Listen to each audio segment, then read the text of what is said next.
Hello and welcome to the fourth and final part of my London guide series. If you're just joining us, I will link the previous 3 parts down below in the description and up in the cards. In the previous parts we talked about transportation, my recommendations for what you should do in London, and now I want to cover some tips and tricks that I think will help you on your trip to London. First, I'll start with some things that you can do before your trip to make your trip go more smoothly. My first recommendation is to have a UK plug adapter. Now plugs in the UK look like this. And I'll put the type that they are on the screen. I can't remember off the top of my head, but just make sure that you have something that makes your plug look like this. They are different in different parts of Europe, so if you're traveling to multiple places, make sure that you check those countries as well. Now, another important thing to check before you leave is whether or not your credit card has international fees. It has become really common in London for places not to accept cash, so you will need to have some card to be able to pay with. If your card currently has international fees, you might want to look into getting a travel card like the Chase Sapphire Preferred, which I actually will link a referral link down below if you are interested in getting that. No pressure to use it, but it is one that I would recommend. This also means you might want to exchange less cash than you would maybe think you'd need. Typically, if you're exchanging from something like the US dollar, you'll probably lose a little bit of money when you're exchanging cash, and then when you exchange it back, you won't get as much back. So I would probably recommend getting a little bit less than maybe you would think. And you can always, get more when you're here if you need it. Additionally, London loves contactless payment. So one of the things I always recommend to people before they visit is to set up Apple Pay. So that way you don't have to go digging around for your cards. You can just have it in your Apple Wallet and you can just pay with your phone everywhere you go. And I personally really like that. And you can even enable express transit mode, which I talked about in my transportation video, but that just helps things go a lot faster when you're using the tube and the bus. And speaking of phones, it would be a really good idea to check into whether your cellular provider has an international plan that you can use while you're here. If not, and you have the ability to change out your SIM card, I would recommend ordering one from giffgaff. You can order one directly to your home address and then you can just switch it out once you get here. giffgaff is the phone plan that I use, and you pay per month and there's no contract, so you can just sign up and get it for the month that you're here, and then whenever you go home you can just switch out your regular card. Staying on the topic of phones, unfortunately in London it has become very common for people to get their phones stolen. I know 2 people personally that this has happened to, and I'm not saying this to make you frightened or scared of visiting London, but I do just think it's a good idea to be aware, because if you're aware that it happens, there's more of a likelihood that you can prevent it from happening. So my advice would be to keep your phone tucked away and out of reach whenever you are out. And when you are using it, make sure that you're using 2 hands, because it has actually become really common for people to just be swiping phones out of people's hands while they're using them. That's like one of the main things I hear about happening. So if you're using 2 hands or holding one really tightly, it will be much harder for them to take your phone. And that goes for all your valuables really. Just make sure that you kind of keep them hidden away, tucked away, and hold on to them when you're using them. And I think being alert is the main thing, because I know pickpockets kind of prey on people that are kind of distracted. Another random safety tip is to just ignore anyone that comes up to you with a clipboard. A lot of them come up to you saying they're working for charity or whatever, and sometimes this could be legit, but I would just say avoid it if you can. They could either be pickpockets or trying to scam you, or a myriad of other things. So just kind of keep walking, ignore them completely, and they'll move on to the next person. Now, all that being said, I genuinely do feel very safe in London for the most part, but I do think it is good to be alert, especially when you're in busier areas.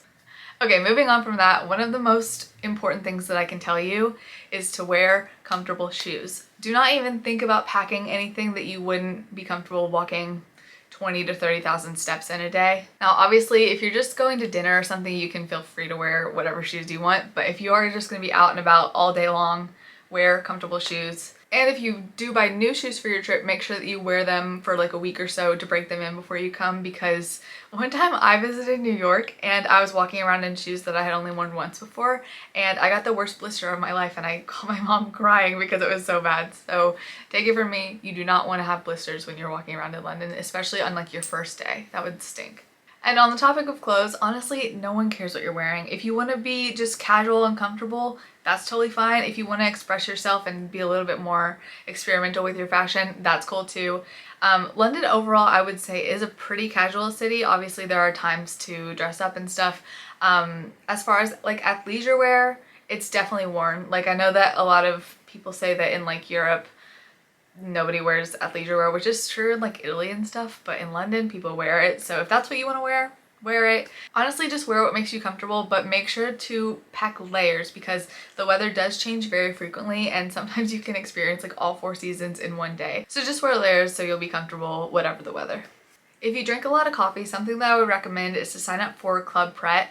It is a £30 a month coffee subscription. You can use it for any type of drink and you can get up to 5 times a day. So if you like a latte or a tea, or they have like new like refreshers, I think they're called coolers, and smoothies and all that kind of stuff. So you can use that over and over again 5 times a day. Of course, only do this if you think you'll get your money's worth out of it. Usually I would say a coffee or a latte at least is like $3.50 to $3.75. So I think that equals about 8 drinks. So if you think you'll get at least 8 drinks, go for it. If not, maybe that's not for you. A bonus of that is that Prets are quite literally on every corner in central London. So if you're out and about in central London, you want to grab a drink, or you actually even get a 10% discount on the food there, you can just pop into any of them and you can use the bathroom, which is sometimes hard to come by in central London. 2 things that I mentioned in my transportation video, but I think are worth mentioning one more time, is to make sure that you stand on the right side of the escalator when you're going in and out of the tube stations. That's very important. People get very fussy if you are blocking their way. And the second thing is to download the City Mapper app, which I think is the most comprehensive navigational app for big cities like London. You can hear more about that in the transportation video, but just thought I'd mention it here. London is a very busy city, so if there are any restaurants that you're dying to go to, I'd recommend getting a reservation.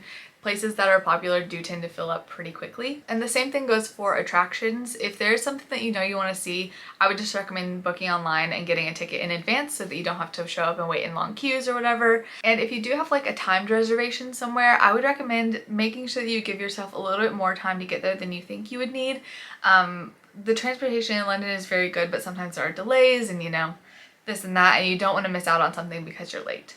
And also, if you have the time when you're in London, I'd recommend trying to get outside of central London a little bit. I actually asked my friends if they had any tips for people coming to London, and a few of them said make sure that you get out of central London for at least one of your days that you're here.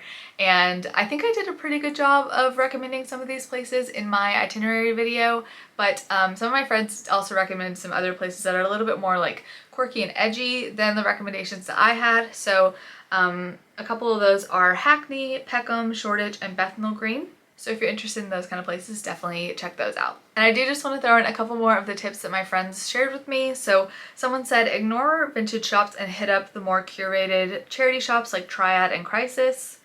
They said download the Dice app that has like local gigs and comedy shows on it.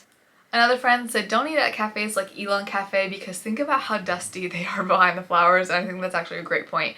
Plus the coffee is pretty mediocre at those kind of places. I would go for more like local cafes, or obviously if you do want something quick, go to Pret. And then this one's kind of funny, but she says if you need to see men in suits and want to see a tourist spot all at once, I'd recommend Leadenhall Market and the surrounding area on a sunny day between 5 and 7 p.m. And that's it for the London Guide series. I hope that you guys have enjoyed. I've put a lot of work into these, so I hope that they're helpful. And if they are, I would really appreciate it if you give them a like and share them and, do all the things. Make sure to stick around for more London content. And I did want to give a special thank you to my friends Jazz, Sky, and Haley for sending me tips to include for this video. And I'll see you guys next time. Bye!